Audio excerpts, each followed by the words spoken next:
ಶ್ರೀಗುರುಭ್ಯೋ ನಮಃ. ಯೋऽन्तಃ ಪ್ರವಿಶ್ಯ ಮಮ ವಾಚಮಿಮಾಂ ಪ್ರಸುಪ್ತಾಂ ಸಂಜೀವಯತ್ಯಖಿಲಶಕ್ತಿಧರಸ್ವಧಾಮ್ನಾ ಅನ್ಯಾಂಶ್ಚ ಹಸ್ತಚರಣಶ್ರವಣತ್ವಗಾದೀನ್ ಪ್ರಾಣಾನ್ನಮೋ ಭಗವತೆ ಪುರುಷಾಯ ತುಭ್ಯಂ. ಯೇನ ಅಹಮಿಹ ದುರ್ಮಾರ್ಗಾತ್ ಉದ್ಧೃತ್ಯ ಅಭಿನಿವೇಶಿತಃ ಸಮ್ಯಕ್ ಶ್ರೀ ವೈಷ್ಣವೇ ಮಾರ್ಗೇ ಪೂರ್ಣಪ್ರಜ್ಞಂ ನಮಾಮಿ ತಂ.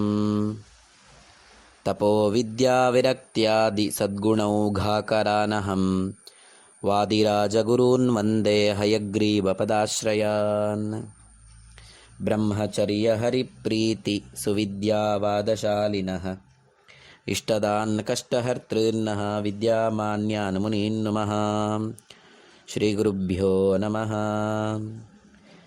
ದೇವಕಿಯ ಗರ್ಭದಲ್ಲಿ ದೇವನವತರಿಸಿದ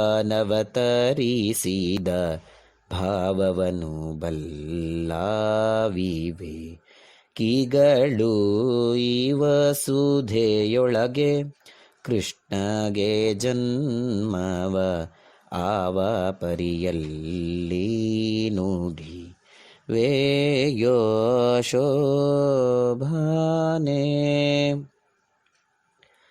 ಮಹಾಲಕ್ಷ್ಮಿ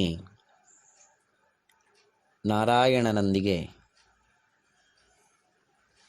ಮದುವೆ ಆಗಬೇಕು ಅಂತ ತೀರ್ಮಾನ ಮಾಡ್ತಾಳೆ. ಲಕ್ಷ್ಮಿಗೆ ಸರಿಯಾದ ಜೋಡಿ ಅಂದರೆ ಅದು ನಾರಾಯಣ ಮಾತ್ರ. ದೇವತೆಗಳು ಎಲ್ಲರೂ ಕೂಡ ಲಕ್ಷ್ಮೀನಾರಾಯಣರಿಂದಲೇ ಹುಟ್ಟಿದ್ರಿಂದ ಎಲ್ಲರೂ ಕೂಡ ಮಕ್ಕಳ ಹಾಗೇ ಆಗ್ತಾರೆ, ಮೊಮ್ಮಕ್ಕಳ ಹಾಗೇ ಆಗ್ತಾರೆ. ಹೀಗೆ ಮಹಾಲಕ್ಷ್ಮಿಗೆ ಎಂತಹ ಸಂದರ್ಭದಲ್ಲಿಯೂ ಕೂಡ ಸರಿಯಾದ ಜತೆ ಅಂದರೆ ಅದು ನಾರಾಯಣ. ಯಾಕೆ ಅವಳು ನಾರಾಯಣನನ್ನು ಆಯ್ಕೆ ಮಾಡಿಕೊಂಡ್ಳು? ಬೇರೆ ದೇವತೆಗಳಲ್ಲಿ ಇಲ್ಲದ ಅಂತಹ ಗುಣ ನಾರಾಯಣನಲ್ಲಿ ಏನಿದೆ ಎಂಬುದಾಗಿ ಚಿಂತನೆ ಮಾಡ್ತಾ ಬರ್ತಾ ಇದ್ದಾಳೆ. ಗರ್ಭವಾಸ ಇಲ್ಲ, ದೇವರಿಗೆ ಗರ್ಭವಾಸ ಇಲ್ಲ.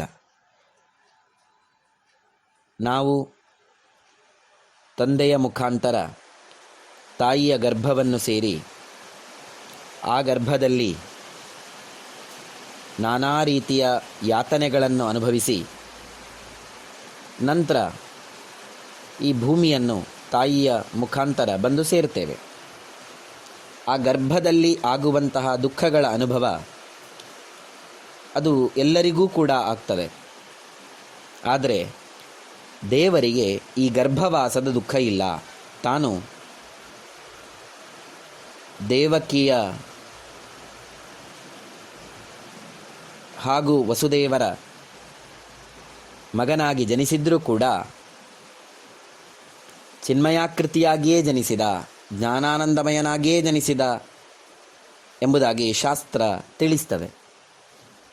ತಮದ್ಭುತಂ ಬಾಲಕಮಂಬುಜೇಕ್ಷಣಂ ಚತುರ್ಭುಜಂ. ಹೀಗೆ ಹುಟ್ಟುವಾಗಲೇ 4 ಕೈಗಳನ್ನು ಹೊಂದಿದ್ದ ಆತ. ಹುಟ್ಟಿದಾಗಲೇ ದೇವಕಿ ವಸುದೇವರು ಕೂಡ ಆತನಿಗೆ ನಮಸ್ಕಾರವನ್ನು ಮಾಡ್ತಾರೆ. ದೇವಕಿ ವಸುದೇವರ ಏನು ಹಿಂದಿನ ಜನ್ಮದ ಒಂದು ಕಥೆ ಇದೆ, ಆ ಕಥೆಯನ್ನು ಕೂಡ ನೆನಪಿಸಿಕೊಳ್ತಾರೆ. ಹೀಗೆ ದೇವರು ಹುಟ್ಟೋದಂದರೆ ಸಾಮಾನ್ಯ ಮಕ್ಕಳು ಹುಟ್ಟಿದ ಹಾಗೆ ಹುಟ್ಟಿದ ಕೂಡಲೇ ಅಳೋದಲ್ಲ. ನಗನಗುತ್ತಾ ತನ್ನ ಆಯುಧಗಳಾದ ಸದಾಕಾಲ ತನ್ನೊಂದಿಗೇ ಇರುವ ಆ ಶಂಖ, ಚಕ್ರ, ಗದಾ, ಪದ್ಮ ಮೊದಲಾದವುಗಳನ್ನು ಒಟ್ಟಿಗೆ ಹಿಡ್ಕೊಂಡೇ ಬರ್ತಾನೆ. 4 ಕೈಗಳಿಂದ ಕೂಡಿಕೊಂಡು ಹುಟ್ಟುತ್ತಾನೆ, ಅರ್ಥಾತ್ ಅವತರಿಸ್ತಾನೆ. ಹೀಗೆ ದೇವರ ಅವತಾರ ಎನ್ನುವುದಕ್ಕೆ ಬೇಕಾದಂತಹ ಪೂರಕವಾದ ಅಂಶಗಳನ್ನು ನಾವು ಯಾವುದೇ ದೇವರ ಅವತಾರಗಳಲ್ಲಿ ಕಾಣಬಹುದು. ಸಾಮಾನ್ಯ ಮನುಷ್ಯರಂತೆ ಆತ ಭೂಮಿಗೆ ಬರೋದೇ ಅಲ್ಲ. ಅದನ್ನೇ ದೇವಕಿಯ ಗರ್ಭದಲ್ಲಿ ದೇವನವತರಿಸಿದ ಭಾವವನ್ನು ಬಲ್ಲ ವಿವೇಕಿಗಳು ಈ ವಸುಧೆಯೊಳಗೆ ಕೃಷ್ಣಗೆ ಜನ್ಮವ ಆವಪರಿಯಲ್ಲಿ ನುಡಿಯುವೆಯೋ. ಕೃಷ್ಣನಿಗೆ ಈ ಭೂಮಿಯಲ್ಲಿ ಜನ್ಮ ಇದೆ ಎನ್ನುವುದನ್ನು ನಾವು ಎಂದೆಂದಿಗೂ ಕೂಡ ಹೇಳಲಿಕ್ಕೆ ಬರೋದಿಲ್ಲ. ಯಾಕೆ?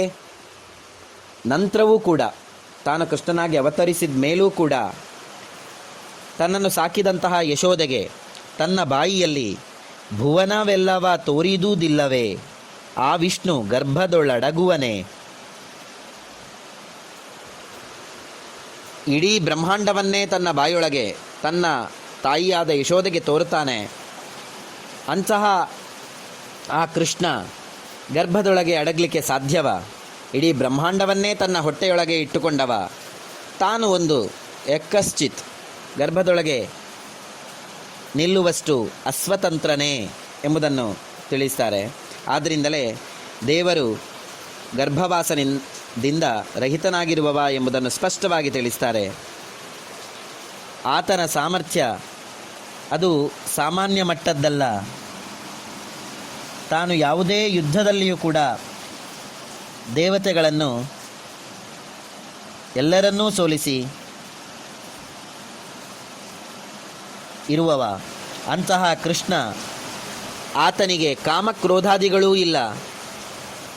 ಅದರಿಂದ ಕೃಷ್ಣನಿಗೆ ಪರನಾರಿ ಸಂಗವ ಕೋವಿದರಾದ ಬುಧರು ನುಡಿವರೆ. ಸದರವೇ ಈ ಮಾತು ಸರ್ವವೇದಂಗಳು ಮುದದಿಂದ ತಾವು ಸ್ತುತಿಸುವವು. ಇದು ಕೇವಲ ಹೇಳೋದಲ್ಲ, ವೇದಗಳೇ ಸಾಕ್ಷಾತ್ ಪರಮಾತ್ಮನಲ್ಲಿ ಯಾವುದೇ ರೀತಿಯ ದೋಷಗಳು ಇಲ್ಲ, ಕಾಮಕ್ರೋಧಾದಿಗಳು ಇಲ್ಲ ಎಂಬುದನ್ನು ತಿಳಿಸ್ತಾ ಇವೆ. ಕೇವಲ 7 ವರ್ಷದ ಒಬ್ಬ ಹುಡುಗ ಸ್ತ್ರೀಯರಲ್ಲಿ ತಾನು ಮಕ್ಕಳ ಆಟಿಕೆಯಲ್ಲಿ ಕ್ರೀಡೆಗೆ ತೊಡಗ್ತಾನ? ಇದು ಸಾಧ್ಯವೇ ಇಲ್ಲ.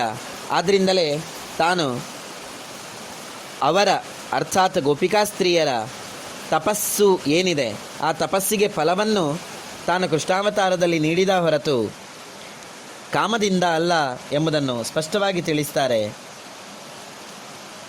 ಇನ್ನು ಒಂದು ವೇಳೆ ಕಾಮದಿಂದ ಅಂತ ಹೇಳಬೇಕಾದ್ರೆ ಅಲ್ಲಿ ಕಾಮದ ದೃಷ್ಟಿಯಿಂದ ನೋಡುವ ರೀತಿಯಲ್ಲಿ ಯಾವುದೇ ಘಟನೆಗಳ ಕೂಡ ಕೃಷ್ಣಾವತಾರ ಕಾಲದಲ್ಲಿ ನಾವು ಕಾಣ್ತಾ ಇಲ್ಲ. ಎಲ್ಲವೂ ಕೂಡ ಅತ್ಯಂತ ಅದ್ಭುತ ಮತ್ತು ಲೋಕಾತೀತ, ಅರ್ಥಾತ್ ಈ ಲೋಕಗಳಲ್ಲಿ ಸಾಮಾನ್ಯವಾಗಿ ನಡೆಯುವ ಘಟನೆಗಳಿಗಿಂತ ಅತಿಕ್ರಾಂತವಾಗಿಯೇ ವಿಶೇಷವಾಗಿ ದೇವಲೋಕದಲ್ಲಿ ಅರ್ಥಾತ್ ದೇವರಿಂದ ಮಾತ್ರ ಸಾಧ್ಯವಾಗುವ ಘಟನೆಗಳೇ ಕೃಷ್ಣಾವತಾರ ಕಾಲದಲ್ಲಿ ನಡೆದಿರತಕ್ಕಂಥದ್ದು.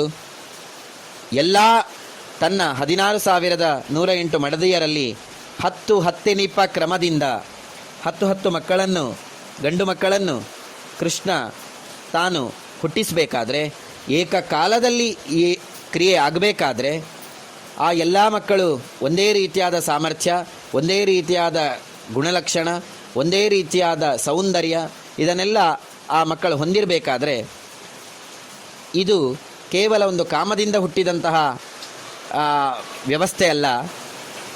ದೇವರ ಅತಿ ಮಾನುಷವಾದ ಅರ್ಥಾತ್ ದೇವತ್ವದ ಒಂದು ಸೂಚಕವಾದ ಒಂದು ಕ್ರಿಯೆಯೇ ಆಗಿದೆ ಎಂಬುದನ್ನು ಸ್ಪಷ್ಟವಾಗಿ ನಾವು ತಿಳ್ಕೊಳ್ಳಿಕ್ಕೆ ಸಾಧ್ಯ. ತನ್ನ ಬಾಲ್ಯದಿಂದ ಆರಂಭಿಸಿ ಕೃಷ್ಣಾವತಾರ ಕಾಲದಲ್ಲಿ ಸಾಕ್ಷಾತ್ ನಾರಾಯಣನು ಅತ್ಯಂತ ಅದ್ಭುತವಾದ ಲೀಲೆಗಳನ್ನು ತೋರಿಸಿದ್ದಾನೆ. ಆತನಲ್ಲಿ ಯಾವುದೇ ರೀತಿಯ ದೋಷಗಳಿಲ್ಲ. ದೋಷಗಳು ಇವೆ ಅಂತ ಹೇಳೋದಾದರೆ ಎಲ್ಲವನ್ನೂ ತಿಳಿದಂತಹ ಆತ ತಪ್ಪು ಮಾಡ್ತಾನೆ ಅಂತ ನಾವು ಹೇಳೋದಾದರೆ ಸಾಮಾನ್ಯರಲ್ಲ, ಸಾಕ್ಷಾತ್ ಯೋಗಿಗಳೂ ಕೂಡ ನಾರದ ಸನಕಾದಿ ಮೊದಲಾದ ಯೋಗಿಗಳು ನಾರಿಯರಿಗೆ ಮರುಳಾದರೆ ಓರಂತೆ ಕೃಷ್ಣನ ಅಡಿಗಡಿಗೆ ಎರಗುವರೆ ಆರಾಧಿಸುತ್ತ ಭಜಿಸುವರೆ ಅಂತ ಶ್ರೀ ವಾದಿರಾಜ ಗುರುಗಳು ತಿಳಿಸ್ತಾರೆ. ಸಾಮಾನ್ಯರು ಮಾತ್ರ ಅಲ್ಲ, ಯೋಗಿಗಳಾದವರು ಕೂಡ, ಎಲ್ಲರೂ ಕೂಡ ಆ ಭಗವಂತನನ್ನು ಭಜಿಸಬೇಕಾದ್ರೆ, ಭಗವಂತನನ್ನು ಸರ್ವದಾ ಕಾಣುವಂತಹ ಅವರು ಭಗವಂತನಲ್ಲಿ ದೋಷ ಇಲ್ಲ ಅಂತ ಹೇಳಬೇಕಾಗಿದ್ದರೆ ಆತ ಗುಣಪೂರ್ಣನೇ ಆಗಿರಬೇಕು. ಸಕಲ ಗುಣ ಪರಿಪೂರ್ಣನಾದ ಆತನಲ್ಲಿ ಕಾಮವೂ ಇಲ್ಲ, ಕ್ರೋಧವೂ ಇಲ್ಲ. ಆತನ ಚಿದಾನಂದಮಯವಾದಂತಹ ಶರೀರ ಏನಿದೆ, ಅದರಿಂದ ಹುಟ್ಟಿದಂತಹ ಸಾಕ್ಷಾತ್ ಗಂಗಾದೇವಿ, ಅವನಂಗುಷ್ಠವ ತೊಳೆದ ಗಂಗಾದೇವಿ ಪಾವನಳೆನಿಸಿ ಮೆರೆಯಳೆ, ಜೀವನ ಸೇರುವ ಪಾಪವ ಕಳೆವಳು ಈ ವಾಸುದೇವಗೆ ಎಣೆಯುಂಟೆ ಅಂತ ಕೇಳ್ತಾರೆ. ಆದ್ದರಿಂದ ಗಂಗೆ ಆಕೆ ಎಲ್ಲರ ಪಾಪಗಳನ್ನು ತೊಳೆಯುವಳು, ಕಳೆಯುವವಳು. ಅಂತಹ ಗಂಗೆ ಆ ಪರಮಾತ್ಮನ ನಾರಾಯಣನ ನಖದ ಅಗ್ರದಿಂದ ಹುಟ್ಟಬೇಕಾದ್ರೆ ಆತನ ಆ ಚಿದಾನಂದಮಯವಾದಂತಹ ಶರೀರ ಅದು ಎಷ್ಟು ಸಾಮರ್ಥ್ಯವನ್ನು ಹೊಂದಿರಲಿಕ್ಕಿಲ್ಲ. ಆದ್ದರಿಂದಲೇ ಆತನಿಗೆ ಅಗ್ರ ಪೂಜೆಯನ್ನು ಧರ್ಮರಾಯ ಮಾಡಿದ. ಯಾವ ಯಮದೇವನೂ ಕೂಡ ಆತನನ್ನು ಯಾವುದೇ ನರಕದಲ್ಲಿ ಕಟ್ಟಿ ಹಾಕಲಿಕ್ಕೆ ಸಾಧ್ಯ ಇಲ್ಲ. ಬ್ರಹ್ಮನ 100 ವರ್ಷ ಪರ್ಯಂತ ಪ್ರಳಯ ಕಾಲದಲ್ಲಿ ಆತನನ್ನು ಯಾವುದೇ ಹಸಿವೆ, ತೃಷೆ, ಮುಪ್ಪು, ಮರಣ, ದುಷ್ಕರ್ಮ, ದುಃಖಗಳು ಬಾಧಿಸಿಲ್ಲ. ಅಂತಹ ಆತ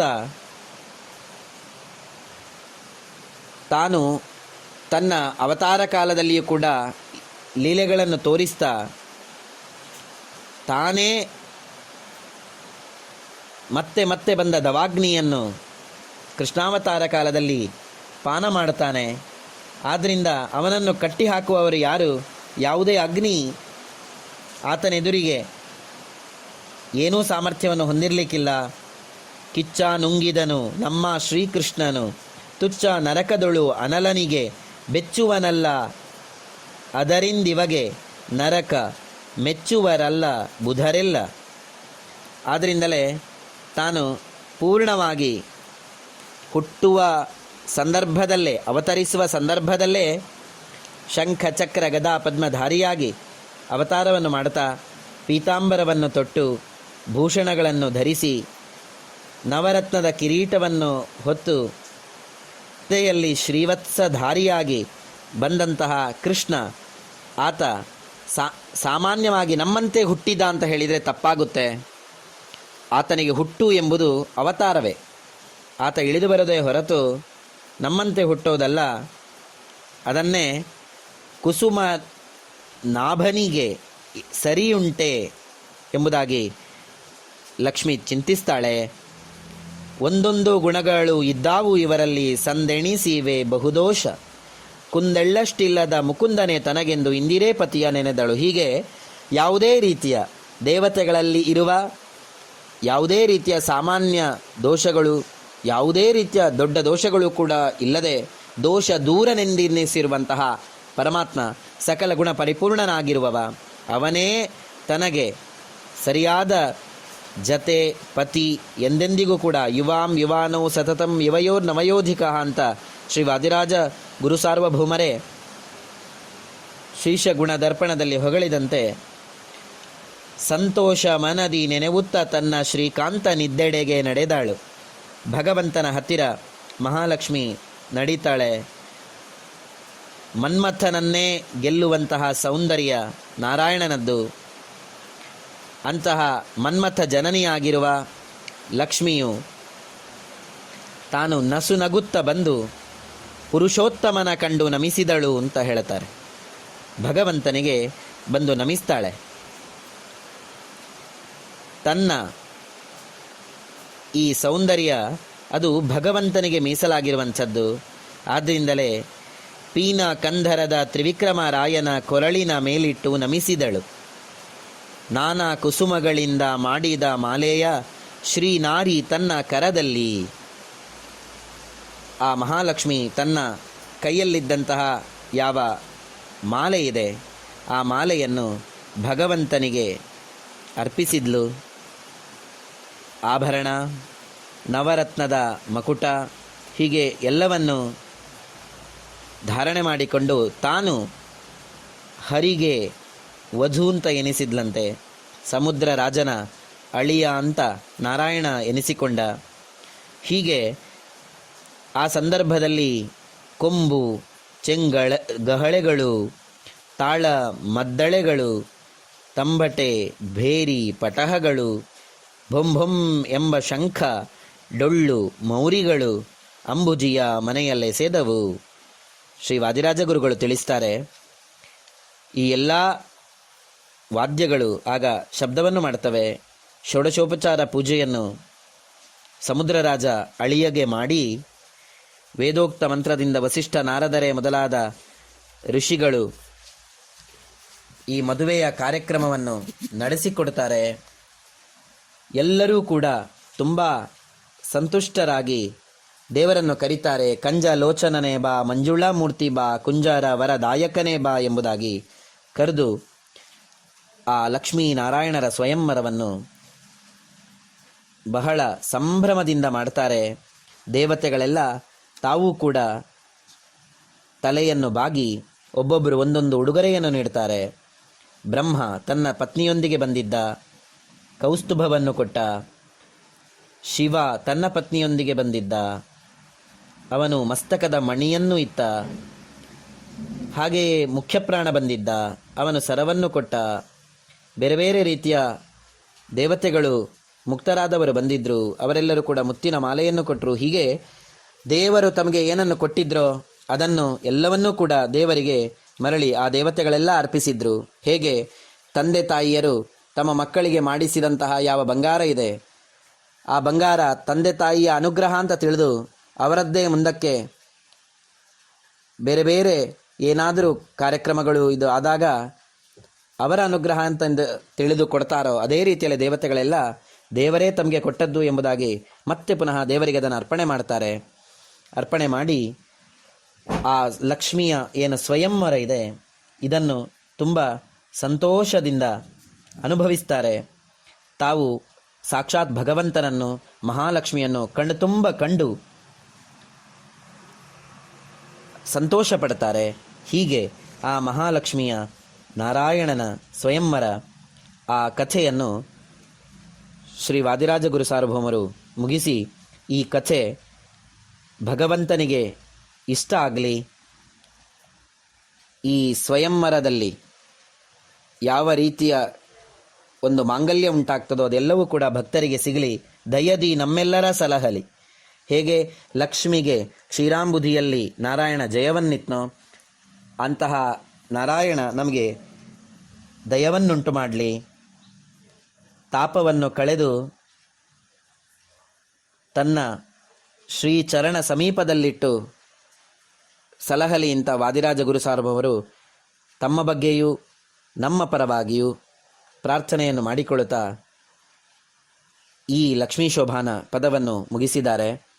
ಪೂರ್ಣವಾಗಿ ಲಕ್ಷ್ಮೀನಾರಾಯಣರ ಸರ್ವೋತ್ತಮತ್ವವನ್ನು ಪ್ರತಿಪಾದನೆ ಮಾಡ್ತಾ, ಸಂತರ ಮೆಚ್ಚಿನ ವಾದಿರಾಜೇಂದ್ರ ಮುನಿ ಪಂಚದಿ ಪೇಳಿದ ಪದವಿದು ಎಂಬುದಾಗಿ ತಾನು ತುಂಬ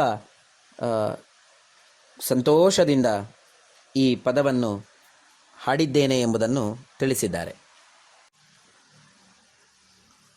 ಇದೇ ಅಭಿಪ್ರಾಯವನ್ನು ನಾವು ಅಥರ್ವ ರಹಸ್ಯದ ನಾರಾಯಣ ಹೃದಯ, ಲಕ್ಷ್ಮೀ ಹೃದಯಗಳಲ್ಲಿಯೂ ಕೂಡ ಕಾಣಲಿಕ್ಕೆ ಸಾಧ್ಯ. ಲಕ್ಷ್ಮೀನಾರಾಯಣರ ಪಾರಮ್ಯವನ್ನು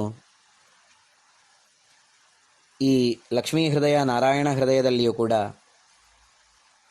ಅತ್ಯಂತ ಅದ್ಭುತವಾಗಿ ವರ್ಣಿಸಿದ್ದಾರೆ.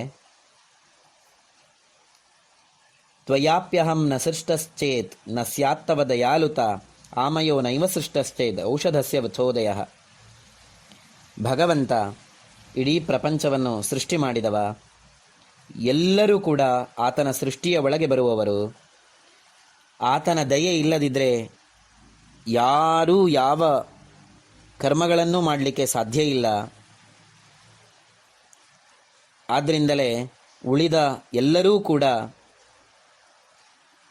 ಪಾಪ ಸಂಘ ಪರಿಕ್ರಾಂತರೇ ಆಗಿದ್ದಾರೆ. ಆ ಪಾಪಗಳಿಂದ ಅವರನ್ನು ಮುಕ್ತರನ್ನಾಗಿ ಮಾಡಬೇಕಾದ್ರೆ ಅದು ಭಗವಂತನಿಂದ ಒಬ್ಬನಿಂದ ಮಾತ್ರ ಸಾಧ್ಯ. ಆತನೇ ಇಡೀ ಜಗತ್ತಿನ ತ್ರಾತ ರಕ್ಷಕ. ದೇವಾನುದೇವತೆಗಳೂ ಕೂಡ ಭಗವಂತನ ಅನುಗ್ರಹದಿಂದಲೇ ಆ ಪಟ್ಟವನ್ನು ಹೊಂದಿದ್ದಾರೆ.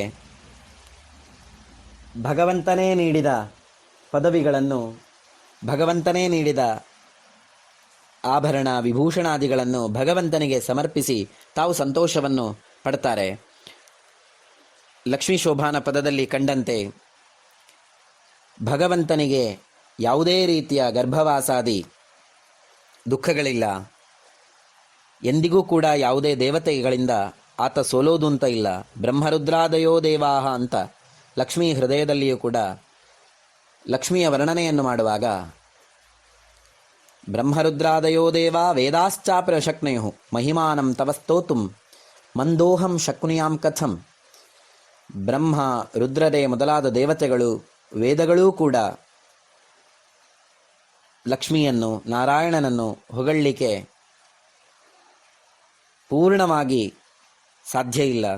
ಆದ್ದರಿಂದ ಭಗವಂತನೇ ಎಲ್ಲರಿಗೂ ಕೂಡ ಜ್ಞಾನವನ್ನುಂಟು ಮಾಡುವವ, ಭಗವಂತನೇ ಎಲ್ಲರನ್ನು ರಕ್ಷಣೆ ಮಾಡುವವ, ಭಗವಂತನೇ ಎಲ್ಲರಿಗೂ ಕೂಡ ಬಂಧುವಿನಂತೆ ಇರುವವ, ಭಗವಂತನೇ ಎಲ್ಲರಿಗೂ ಗೆಳೆಯನಂತೆ ಕಾಪಾಡುವವ, ಭಗವಂತನೇ ಜ್ಞಾನದ ರೂಪನಾಗಿ ಇರುವವ, ಭಗವಂತನೇ ಸಂಪದ್ರೂಪನಾಗಿರುವವ, ಎಲ್ಲವೂ ಕೂಡ ಭಗವಂತನೇ. ಅದೇ ಪ್ರಾರ್ಥನಾ ರೂಪದಲ್ಲಿ ನಾರಾಯಣ ಹೃದಯದಲ್ಲಿ ತ್ವಮೇವ ಮಾತಾ ಚ ಪಿತಾ ತ್ವಮೇವ ತ್ವಮೇವ ಬಂಧುಶ್ಚ ಸಖಾ ತ್ವಮೇವ ತ್ವಮೇವ ವಿದ್ಯಾ ದ್ರವಿಣಂ ತ್ವಮೇವ ತ್ವಮೇವ ಸರ್ವಂ ಮಮ ದೇವದೇವ ಎಂಬುದಾಗಿ ಕೊನೆಯ ಸ್ತುತಿಯಲ್ಲಿ ಸ್ತುತಿ ಮಾಡಿ ಮುಗಿಸಿದ್ದಾರೆ. ಅದೇ ರೀತಿಯಲ್ಲಿ ಲಕ್ಷ್ಮೀ ಹೃದಯದಲ್ಲಿಯೂ ಕೂಡ ಬೇರೆ ಬೇರೆ ಕಡೆ ಮಹಾಲಕ್ಷ್ಮಿ ತಾನು ತನ್ನ ರೂಪಗಳನ್ನು ಭಗವಂತನ ರೂಪಗಳಿಗೆ ಅನುಗುಣವಾಗಿ ತೋರಿಸ್ತಾ ಇರ್ತಾಳೆ. ಅಯೋಧ್ಯಾದಿಷು ಸರ್ವೇಷು ನಗರೇಶು ಸಮಾಸ್ಥಿತೆ. ತಾನು ವೈಭವೈರ್ವಿವಿಧೈರ್ಯುಕ್ತ. ಭಗವಂತ ಯಾವ ರೀತಿಯಾಗಿ ತನ್ನ ರೂಪಗಳನ್ನು ತೋರಿಸ್ತಾನೋ ಅದೇ ರೀತಿಯಾಗಿ ಲಕ್ಷ್ಮಿಯು ಕೂಡ ಆತನನ್ನು ಅನುಸರಣೆ ಮಾಡಿಕೊಂಡು ನಡೀತಾಳೆ. ಆತನ ಲೀಲೆಗೆ ಅನುಗುಣವಾಗಿ ತನ್ನ ಲೀಲೆಗಳನ್ನು ಕೂಡ ಆಕೆ ತೋರಿಸ್ತಾಳೆ. ಆಕೆ ತನ್ನ ಕರುಣಾಕಟಾಕ್ಷವನ್ನು ಯಾರು ಭಗವಂತನನ್ನು ಚಿಂತಿಸ್ತಾರೋ, ತನ್ನಿಂದ ಕೂಡಿದ ಭಗವಂತನನ್ನು ಸ್ಮರಿಸ್ತಾರೋ ಅವರೆಲ್ಲರನ್ನೂ ಕೂಡ ಆಕೆ ಕಾಪಾಡ್ತಾಳೆ. ಯಾರು ಸದಾ ಲಕ್ಷ್ಮೀನಾರಾಯಣರನ್ನು ಮಂಗಲ ಸ್ವರೂಪಿಗಳು ಅಂತ ಚಿಂತನೆ ಮಾಡ್ತಾರೋ ಅವರ ಮಸ್ತಕದಲ್ಲಿ ಆಕೆ ಹಸ್ತವನ್ನಿಡ್ತಾಳೆ. ಆದ್ಯಾದಿಶ್ರೀ ಮಹಾಲಕ್ಷ್ಮೀರ್ ವಿಷ್ಣು ವಾಮಾಂಕ ಸಂಸ್ಥಿತೆ ಪ್ರತ್ಯಕ್ಷಂ ಕುರುಮೇ ರೂಪಂ ರಕ್ಷಮಾಂ ಶರಣಾಗತಂ. ಭಗವಂತನೊಟ್ಟಿಗೆ ಸರ್ವದಾ ಇರುವಂತಹ ಲಕ್ಷ್ಮಿಯನ್ನು ಅವರ ಅಗಲಿಕೆ ಇಲ್ಲದೆ, ರಾಮಾಯಣದಲ್ಲಿ ಸುರಾಣಕರ ಕಥೆ ಅಂತ ಬರ್ತದೆ. ಸುರಾಣಕರು ಲಕ್ಷ್ಮೀನಾರಾಯಣರ ವಿಯೋಗವನ್ನು ಕಲ್ಪನೆ ಮಾಡಿದ್ರಿಂದ ಅಂಧಂತಮಸ್ಸನ್ನು ಹೊಂದಿದ್ರು ಅಂತ, ಅವನತಿಯನ್ನು ಹೊಂದಿದ್ರು, ಅಧೋಗತಿಯನ್ನು ಹೊಂದಿದ್ರು ಅಂತ ಇದೆ. ಅಂದರೆ ಅರ್ಥಾತ್ ಸರ್ವದಾ ಎಲ್ಲರೂ ತಿಳ್ಕೊಳ್ಬೇಕಾದ ಒಂದು ಅಂಶ ಅಂದರೆ ಭಗವಂತ ಹಾಗೂ ಲಕ್ಷ್ಮಿ ಇವರಿಗೆ ವಿಯೋಗವನ್ನು ಎಂದಿಗೂ ಕೂಡ ಕಲ್ಪನೆ ಮಾಡಬಾರ್ದು. ಅವರು ಎಲ್ಲಿಯ ತನಕ ಈ ಪ್ರಪಂಚ ಇರ್ತದೋ ಅಲ್ಲಿಯ ತನಕ ಇಡೀ ಪ್ರಪಂಚವನ್ನು ಅರ್ಥಾತ್ ಬ್ರಹ್ಮಾಂಡವನ್ನು ರಕ್ಷಣೆ ಮಾಡ್ತಾರೆ. ಅದರ ನಂತರವೂ ಕೂಡ ಪ್ರಳಯ ಕಾಲದಲ್ಲೂ ಕೂಡ ಶ್ರೀ ಭೂ ದುರ್ಗಾ ರೂಪದಿಂದ ಮಹಾಲಕ್ಷ್ಮಿಯು ನಾರಾಯಣನನ್ನು ಅನುಸರಿಸಿ ತಾನೂ ಕೂಡ ಭಗವಂತನೊಂದಿಗೆ ಪ್ರಳಯ ಕಾಲದಲ್ಲೂ ಇರ್ತಾಳೆ. ಹೀಗೆ ಎಂದಿಗೂ ಕೂಡ ಬೇರೆಯಾಗದ ದಾಂಪತ್ಯ ಅದು ಲಕ್ಷ್ಮೀನಾರಾಯಣರದ್ದು. ಹೀಗೆ ಚಂದ್ರನ ಕಲೆ ಶುಕ್ಲ ಪಕ್ಷದಲ್ಲಿ ಹೇಗೆ ವೃದ್ಧಿ ಆಗ್ತದೋ ಅದೇ ರೀತಿಯಲ್ಲಿ ನಿನ್ನ ಅನುಗ್ರಹದಿಂದಾಗಿ ನಾನು ವೃದ್ಧಿಯನ್ನು ಹೊಂದಬೇಕು ಎಂಬುದಾಗಿ ಪ್ರಾರ್ಥನೆ. ಚಾಂದ್ರೀ ಕಲಾ ಯಥಾ ಶುಕ್ಲೇ ವರ್ಧತೆ ಸಾ ದಿನೇ ದಿನೇ ತಥಾ ದಯಾತೆ ಮಯ್ಯೇವ ವರ್ಧತಾಂ ಅಭಿವರ್ಧತಾಂ ಎಂಬುದಾಗಿ ಪ್ರಾರ್ಥನಾ ರೂಪದಲ್ಲಿದೆ. ಚಂದ್ರನ ಕಲೆ ವೃದ್ಧಿಯಾದಂತೆ ನಿನ್ನ ಅನುಗ್ರಹ ನನ್ನಲ್ಲಿ ವೃದ್ಧಿಯಾಗಲಿ ಅಂತ. ವೈಕುಂಠದಲ್ಲಿ, ಕ್ಷೀರಸಾಗರದಲ್ಲಿ ಹೇಗೆ ನೀನು ವಿಷ್ಣುವಿನೊಂದಿಗೆ ಇರ್ತೀಯೋ ಹಾಗೇ ನನ್ನ ಮನೆಯಲ್ಲೂ ಕೂಡ ಇರು ಎಂಬುದಾಗಿ ಪ್ರಾರ್ಥನೆ ಇನ್ನೊಂದಿದೆ. ಸದಾ ಲಕ್ಷ್ಮಿಯು ಭಗವಂತನೊಂದಿಗೆ ಮುಕ್ತ ಸ್ಥಾನದಲ್ಲಿ, ಮುಕ್ತಿಯಲ್ಲಿ, ವೈಕುಂಠದಲ್ಲಿ ಕ್ರೀಡಿಸ್ತಾ ಇರ್ತಾಳೆ. ಯೋಗಿಗಳ, ಸಾಧಕರ ಹೃದಯದಲ್ಲಿ ವಿಷ್ಣುವಿನೊಂದಿಗೆ ಸದಾ ಇರ್ತಾಳೆ. ನಾರಾಯಣನ ಹೃದಯ ವಾಸಿನಿಯಾಗಿ, ಶ್ರೀವತ್ಸ ಎಂಬ ಚಿಹ್ನಿತಳಾಗಿ ಸರ್ವದಾ ಇರ್ತಾಳೆ. ನಾರಾಯಣನೂ ಕೂಡ ಭಗವಂತನೊಂದಿಗೆ ಸರ್ವದಾ ಇರ್ತಾನೆ.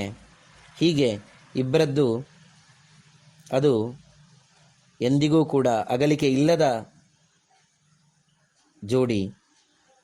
ಆದ್ದರಿಂದಲೇ ಭಗವಂತನನ್ನು ಸ್ತುತಿ ಮಾಡಲಿಕ್ಕೆ ವೇದಗಳು, ಬ್ರಹ್ಮ ರುದ್ರಾದಿ ದೇವತೆಗಳೂ ಕೂಡ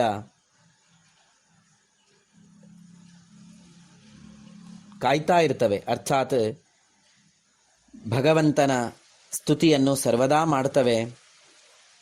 ಮಹಿಮಾನಂ ತವ ಸ್ತೋತುಂ ಮಂದೋಹಂ ಶಕುನಿಯಾಂ ಕಥಂ ಅಂತ ಇಲ್ಲಿ ಕೇಳುವಾಗ ಬ್ರಹ್ಮರುದ್ರಾದಿ ದೇವತೆಗಳೂ ಕೂಡ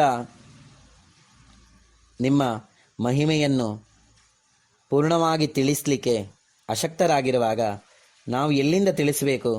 ಆದ್ದರಿಂದಲೇ ನಾವು ಹೇಳಿದ್ದು ಸೂಕ್ತವಾಗಿಯೂ ಇರಬಹುದು, ಅಸೂಕ್ತವಾಗಿಯೂ ಇರಬಹುದು, ಅದನ್ನು ನೀವು ಸ್ವೀಕಾರ ಮಾಡಿಕೊಳ್ಳೇಬೇಕು ಎಂಬುದನ್ನು ತಿಳಿಸಿ. ನೀವು ಎಂಥವರು ಅಂತ ಕೇಳೋದಕ್ಕೆ ಅನಂತಾನಿತ್ಯ ಸುಖಿನಃ ತದ್ಭಕ್ತಾ ತತ್ಪರಾಯಣಾ ಇತಿ ವೇದ ಪ್ರಮಾಣಾಧಿ. ಲಕ್ಷ್ಮೀನಾರಾಯಣನ ಭಕ್ತರು ಅವರು ಶಾಶ್ವತವಾದ ಸುಖವನ್ನು ಪಡೀತಾರೆ. ಲಕ್ಷ್ಮೀನಾರಾಯಣರ ಭಗವಂತನ ಚಿಂತನೆಯಲ್ಲಿ ಸದಾ ತೊಡಗಿರುವವರು ಶಾಶ್ವತವಾದ ಸುಖವನ್ನು ಪಡೀತಾರೆ. ಆದ್ದರಿಂದಲೇ ನಾವು ಕೂಡ ಅದನ್ನು ಪಡಿಬೇಕು. ಆದ್ದರಿಂದಲೇ ನಿನ್ನನ್ನು ನಾನು ಮೊರೆ ಹೋಗ್ತೇನೆ ಅಂತ ಪ್ರಾರ್ಥನಾ ರೂಪದಲ್ಲಿ ಇದೆ. ಇದಕ್ಕೆ ಪ್ರಮಾಣವೇ ವೇದಗಳು ಅಂತ ತಿಳಿಸ್ತವೆ. ಇದನ್ನೇ ಲಕ್ಷ್ಮೀ ಶೋಭಾನ ಪದದಲ್ಲಿ ಆ ಲಕ್ಷ್ಮೀ ನಾರಾಯಣರ ಸ್ವಯಂವರದ ಕಾಲದಲ್ಲಿ ಸಮುದ್ರ ರಾಜ ತಾನು ತನ್ನ ಮಗಳನ್ನು ನಾರಾಯಣನಿಗೆ ಮದುವೆ ಮಾಡಿಕೊಡುವಾಗ ದೇವಾನುದೇವತೆಗಳೆಲ್ಲ ಸ್ತುತಿ ಮಾಡ್ತಾರಂತೆ. ನಿಮ್ಮ ಆ ಯಾವ ಸ್ವಯಂವರದ ಒಂದು ದರ್ಶನ ಇದೆ ಅದು ನಮಗೆ ಆದದ್ರಿಂದ ನಾವೆಲ್ಲರೂ ಕೂಡ ಪವಿತ್ರರಾದೆವು ಎಂಬುದಾಗಿ. ಭಗವಂತನ ಅನುಗ್ರಹ ಇಲ್ಲದೆ ಹೋದರೆ ಯಾವುದೇ ಒಂದು ಜೀವಿಯೂ ಕೂಡ ಬದುಕಲಿಕ್ಕೆ ಸಾಧ್ಯ ಇಲ್ಲ. ಅದನ್ನೇ ಕ್ಷಣ ಮಾತ್ರ ನ ಶಕ್ನೋಮಿ ಜೀವಿತ್ವಂ ತ್ವತ್ಕೃಪಾಮಿನ ನ ಜೀವಂತೀಹ ಜಲದ ಜಲಂ ತ್ಯಕ್ತ್ವಾ ಜಲಗ್ರಹಾಃ. ಹೇಗೆ ಜಲ, ನೀರಿನಲ್ಲಿರುವ ಗ್ರಹಗಳು ಅರ್ಥಾತ್ ಮೀನು ಮೊದಲಾದವು ನೀರನ್ನು ಬಿಟ್ಟು ಬದುಕಲಿಕ್ಕೆ ಸಾಧ್ಯ ಇಲ್ವೋ, ಅದೇ ರೀತಿಯಲ್ಲಿ ನಾವು ಕೂಡ ನಿಮ್ಮ ಒಂದು ಅನುಗ್ರಹವನ್ನು ಬಿಟ್ಟು ಬದುಕಲಿಕ್ಕೆ ಸಾಧ್ಯವೇ ಇಲ್ಲ ಅಂತ ತಿಳಿಸ್ತಾರೆ. ಹೀಗೆ ಭಗವಂತನ ಗುಣಗಳನ್ನು ಇಲ್ಲಿಯೂ ಕೂಡ ಹೇಗೆ ಲಕ್ಷ್ಮೀ ಶೋಭಾನ ಪದದಲ್ಲಿ ಶ್ರೀ ವಾದಿರಾಜ ಗುರುಗಳು ಸ್ತುತಿ ಮಾಡಿದ್ದಾರೋ ಅದೇ ರೀತಿಯ ಒಂದು ವರ್ಣನೆ ಈ ಅಥರ್ವ ರಹಸ್ಯದ ಲಕ್ಷ್ಮೀ ಹೃದಯದಲ್ಲೂ ಕೂಡ ನಾವು ಕಾಣಬಹುದು. ಅದೇ ವಾಕ್ಯಗಳನ್ನು ಕೆಲವು ಕಡೆ ಶುದ್ಧ ಜಾಂಬೂನದಾಭ ಇತ್ಯಾದಿಗಳಿಂದ ಪೀತಾಂಬರವನ್ನುಟ್ಟು ಇತ್ಯಾದಿ ಯಾವ ಶಬ್ದಗಳಿವೆ ಆ ಶಬ್ದಗಳನ್ನು ಕೂಡ ತಿಳ್ಕೊಳ್ಳಿಕ್ಕೆ ಸಾಧ್ಯ. ಭಗವಂತನ ಅನುಗ್ರಹ ಬೇಕೇ ಬೇಕು ಎನ್ನುವುದಕ್ಕೆ ಆತ ಕಿಚ್ಚ ನುಂಗಿದನು ನಮ್ಮ ಶ್ರೀಕೃಷ್ಣನು ಎಂಬ ಇತ್ಯಾದಿ ಮಾತುಗಳಿಂದ ಭಗವಂತ ತಾನು ಕೃಷ್ಣನಾಗಿ ಅವತಾರ ಮಾಡುವಾಗ ಆಗಿನ ಯಾವ ಗೋಕುಲದ ಜನರನ್ನು ಕಾಪಾಡುವುದಕ್ಕೋಸ್ಕರ ತಾನು ದವಾಗ್ನಿಯನ್ನು ಪಾನ ಮಾಡಿದ ಅಂತ ಇದೆ. ಲಕ್ಷ ಲಕ್ಷ ತೋಳಗಳನ್ನು ಸೃಷ್ಟಿ ಮಾಡಿ ತಾವು ವೃಂದಾವನಕ್ಕೆ ಹೋಗುವ ಹಾಗೆ ಆ ಗೋಕುಲದ ವಾಸಿಗಳು ವೃಂದಾವನಕ್ಕೆ ಹೋಗುವ ಹಾಗೆ ಮಾಡಿದ ಅಂತ ಇದೆ. ಎಲ್ಲ ಕಡೆಯೂ ಕೂಡ ಪಾಂಡವರನ್ನು ರಕ್ಷಣೆ ಮಾಡಿದ, ಬೇರೆ ಬೇರೆ ಸಂದರ್ಭಗಳಲ್ಲಿ ಪಾಂಡವರನ್ನು ರಕ್ಷಣೆ ಮಾಡಿದ ಅಂತ ಇದೆ. ತನ್ನ ನಂಬಿ ಬಂದಂತಹ ಕುಚೇಲ ಮೊದಲಾದವರನ್ನು ತಾನು ಅನುಗ್ರಹಿಸಿದ ಅಂತ ಇದೆ. ಹೀಗೆ ಭಗವಂತನ ಅವತಾರ ಕಾಲದಲ್ಲಿಯೂ ಕೂಡ ಆತ ಪೂರ್ಣವಾಗಿ ಬಂದವರನ್ನೆಲ್ಲ ರಕ್ಷಿಸಿದ ಎಂಬ ಮಾತುಗಳನ್ನು ನಾವು ಲಕ್ಷ್ಮೀ ಶೋಭಾನ ಪದದಲ್ಲೂ ಕೂಡ ಕಾಣುತ್ತೇವೆ. ಅದೇ ರೀತಿಯ ಅಭಿಪ್ರಾಯವನ್ನು ಲಕ್ಷ್ಮೀ ಹೃದಯ ನಾರಾಯಣ ಹೃದಯದಲ್ಲಿಯೂ ಕೂಡ ಅಲ್ಲಲ್ಲಲ್ಲಿ ಕಾಣುತ್ತೇವೆ. ಕೃಪಾ ಮದಗ್ರಜಾಕಿಂತೆ ತ್ವಹಂ ಕಿಮ್ಮಾ ತದಗ್ರಜ ವಿಚಾರ್ಯ ದೇಹಿಮೇ ವಿತ್ತಂ ತವ ದೇವಿ ದಯಾನಿಧೆ. ಇನ್ನು ಭಕ್ತ್ಯಾನತಾನಾಂ ಸಕಲಾರ್ಥ ಸಿದ್ಧಿ ಪ್ರದೇ ಸುಲಾವಣ್ಯ ದಯಾ ಪ್ರದೋಗ್ಧ್ರಿ ಸುವರ್ಣದೇ ತ್ವಂ ಸುಮುಖೀ ಭವ ಶ್ರೀರ್ ಹಿರಣ್ಮಯೀ ಮೇ ನಯನೇ ಪ್ರಸನ್ನ ಎಂಬುದಾಗಿ. ಇನ್ನು ದೇಹೀತಿ ನಾಸ್ತೀತಿ ವಚ ಪ್ರವೇಶಾತ್ ಭೀತೋರಮೇ ತ್ವಾಂ ಶರಣಂ ಪ್ರಪದ್ಯೆ ಅತಃ ಸದಾಸ್ಮಿನ್ ಅಭಯಪ್ರದಾತ್ವಂ ಸಹೈವ ಪತ್ಯ ಮಯಿ ಸನ್ನಿಧೇಹಿ ಇತ್ಯಾದಿ ಕಡೆ ಭಗವಂತನೊಂದಿಗೆ ಕೂಡಿದ ಮಹಾಲಕ್ಷ್ಮೀ ನೀನು ನನ್ನಲ್ಲಿ ನೆಲೆಸು. ನೀನು ನನ್ನಲ್ಲಿ ನೆಲೆಸಿದಾಗ ನನ್ನಲ್ಲಿರುವಂತಹ ಪಾಪದ ಸಂಘಗಳು ಏನಿವೆ ಅದೆಲ್ಲವೂ ಕೂಡ ಹೊರಟು ಹೋಗ್ತದೆ. ಹೊರಟು ಹೋಗೋದ್ರಿಂದ ನಾನು ಕೂಡ ಭಾಗ್ಯವುಳ್ಳವನಾಗ್ತೇನೆ. ಆ ಭಾಗ್ಯದಿಂದ ನನ್ನ ಜೀವನದಲ್ಲಿ ನಾನು ಔನ್ನತ್ಯವನ್ನು ಕಾಣುತ್ತೇನೆ. ಆದ್ಯಾದಿಲಕ್ಷ್ಮೀ ತ್ವದನುಗ್ರಹೇಣ ಪದೇ ಪದೇ ಮೇ ನಿಧಿದರ್ಶನಂ ಸ್ಯಾತ್. ನನಗೂ ಕೂಡ ಜೀವನದಲ್ಲಿ ಲಕ್ಷ್ಮೀನಾರಾಯಣರೆಂಬ ನಿಧಿ ದೊರಕಿದಾಗ ಆ ನಿಧಿಗೆ ಸಮಾನವಾದ ನಿಧಿ ಪ್ರಪಂಚದಲ್ಲಿ ಇನ್ನೇನು ಇಲ್ಲದೇ ಇರೋದ್ರಿಂದ ನಾನೂ ಕೂಡ ಅಮಂದ ಭಾಗ್ಯನಾಗ್ತೇನೆ. ಆದ್ದರಿಂದ ನೀನು ನಮಗೆಲ್ಲರಿಗೂ ಕೂಡ ಅನುಗ್ರಹವನ್ನು ಮಾಡಬೇಕು, ನಾರಾಯಣನೊಂದಿಗೆ ನಮ್ಮನ್ನು ಅನುಗ್ರಹಿಸಬೇಕೆಂಬುದಾಗಿ ಪ್ರಾರ್ಥನೆಯನ್ನು ನಾವು ಲಕ್ಷ್ಮೀ ಹೃದಯದ ಕೊನೆಗೂ ಕೂಡ ಕಾಣಬಹುದು. ಕೊನೆಗೆ ಅಲ್ಲಿ ಫಲಶ್ರುತಿಯಲ್ಲಿ ಶ್ರೀಶಾಂಘ್ರಿ ಭಕ್ತಿಂ ಹರಿದಾಸದಾಸ್ಯಂ, ಹೇಗೆ ವಾದಿರಾಜ ಗುರು ಸಾರ್ವಭೌಮರು ಕೊನೆಯಲ್ಲಿ ಬೊಮ್ಮಾನ ದಿನದಲ್ಲಿ ಒಮ್ಮೊಮ್ಮೆ ಈ ಮದುವೆ ಕ್ರಮದಿ ಮಾಡಿ ವಿನೋದಿಸುವ ನಮ್ಮ ನಾರಾಯಣಗೂ ಈ ರಮ್ಮೆ ಗಡಿಗಡಿಗೂ ಅಸುರ ಮೋಹನನೇ ನರ ನಟನೆ ಎಂಬುದಾಗಿ ತಿಳಿಸ್ತಾರೆ.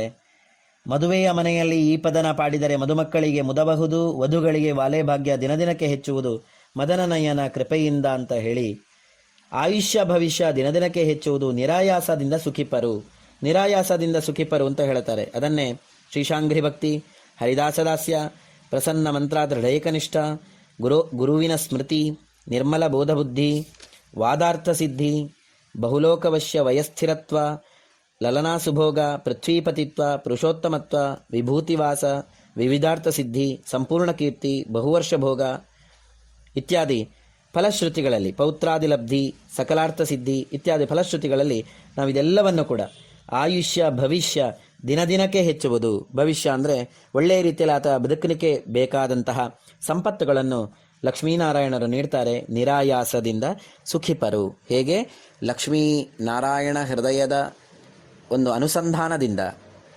ಭಗವತ್ ಪ್ರಜ್ಞೆ ಮೂಡಿ ಆ ಭಗವಂತನ ಅನುಗ್ರಹದಿಂದ ಜೀವನದಲ್ಲಿ ಆತ ಧನ್ಯತೆಯನ್ನು ಹೊಂದುತ್ತಾನೋ ಅದೇ ರೀತಿಯ ಧನ್ಯತೆಯನ್ನು ಲಕ್ಷ್ಮೀ ಶೋಭಾನ ಪದದ ಅನುಸಂಧಾನದಿಂದ, ಲಕ್ಷ್ಮೀ ಶೋಭಾನ ಪದದ ಗುಣಗಳ ಚಿಂತನೆಯಿಂದ, ಲಕ್ಷ್ಮೀ ಶೋಭಾನ ಪದದಲ್ಲಿ ಉಕ್ತವಾಗಿರುವಂತಹ ಭಗವಂತನ ಪೂರ್ಣವಾದ ಗುಣಗಳ ಚಿಂತನೆಯಿಂದ ಜೀವನದಲ್ಲಿ ಸೌಖ್ಯದ ಅಭಿವೃದ್ಧಿಯನ್ನು ಹೊಂದಬಹುದು ಎಂಬುದನ್ನು ನಾವು ತಿಳ್ಕೊಳ್ಳಬಹುದು. ಇಲ್ಲಿಯ ತನಕ ಈ ಪ್ರವಚನ ಮಾಲಿಕೆಯಲ್ಲಿ 7 ದಿನಗಳ ತನಕ ಯಥಾಶಕ್ತಿಯಾಗಿ ನಾವು ಆ ಲಕ್ಷ್ಮೀ ಹೃದಯ, ನಾರಾಯಣ ಹೃದಯ, ಲಕ್ಷ್ಮೀ ಶೋಭಾನಪದ ಇದರ ಚಿಂತನೆಯನ್ನು ಯಥಾಶಕ್ತಿಯಾಗಿ ನಡೆಸಿದ್ದೇವೆ. ಇದರಲ್ಲಿ ಏನಾದರೂ ಕುಂದುಕೊರತೆಗಳು, ದೋಷಗಳು ಇದ್ದರೆ ಅದೆಲ್ಲವೂ ಕೂಡ ನನ್ನದು, ಗುಣಗಳೆಲ್ಲವೂ ಕೂಡ ನನ್ನ ಗುರುಗಳಾದ ಸ್ವಾಮಿಗಳದ್ದು ಎಂಬುದಾಗಿ ತಿಳಿಸ್ತಾ ಈ ಪ್ರವಚನ ಮಾಲಿಕೆಯನ್ನು ನನ್ನ ಗುರುಗಳ ಅಂತರ್ಯಾಮಿಯಾಗಿರುವ